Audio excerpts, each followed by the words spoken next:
د افغانستان د ښوونیزو او لوړو زده کړو بنسټونو د پیاوړتیا په ملي کنفرانس کې د ریاست الوزرا سیاسي مرستیال مولوي عبدالکبیر وویل اسلامي امارت اقتصاد محوره پالیسي لري او له نړۍ سره ښې سیاسي او اقتصادي اړیکې لري. په وینا یې نړۍ په رسمیت نه وي پیژندلې خو بیا هم په 19 هیوادونو کې د افغانستان سفارتونه او کنسلګرۍ فعالې دي او د ځینو هیوادونو سفارتونه په افغانستان کې خلاص دي چې دا د اسلامي امارت د ښو اړیکو نتیجه ده.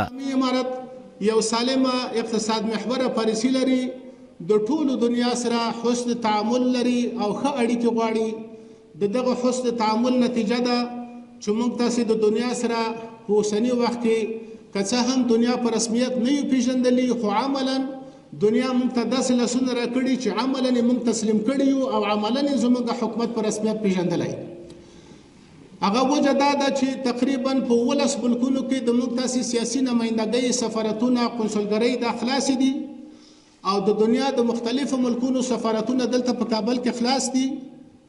د تجارت بنادر د ایران، ترکمنستان، تاجکستان، ازبکستان، پاکستان د دغه ملکونو سره زموږ تاسې د تجارت بنادر خلاص دي، آزاد تجارت روان دی. همدارنګه مولوي عبدالکبیر زیاته کړه اوس مهال په افغانستان کې ګڼ شمېر اقتصادي پروژې تر کار لاندې دي. په وینا یې افغانستان هر کال 7 میلیونه میټریک ټنه غنمو ته ضرورت لري چې اوس مهال افغانستان 15 میلیونه میټریک ټنه غنم خپل لري او 2 میلیونه میټریک ټنه له نورو هیوادونو واردوي. ښاغلي مولوي عبدالکبیر ډاډ ورکړ چې په نږدې وخت کې به افغانستان د واخان له لارې له چین سره وصل شي چې له دې سره به د افغانستان صادرات پرته له کومو ستونزو نورو هیوادونو ته صادریږي. د واخان سړک چې زموږ تاسې دپاره ډیره اقتصادي مهمه پروژه ده، د امیرالمؤمنین صاحب له خوا نه اجازه شوې ده، په هغه باندې به کار کیږي. انشاءالله چې زموږ تاسې سرحد به د چین سره د تجارت په بخش کې وصل کیږي.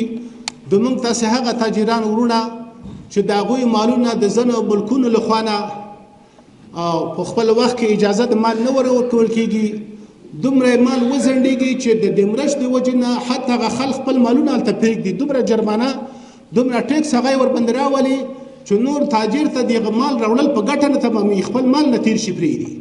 نو که چېرته زموږ دغه لاره د چین سره وصل شي نو موږ به د پردیو د احتیاجاتو نه خلاص شو، برای راست به دغه ځای نه خپل تجارت به وځي وراځي.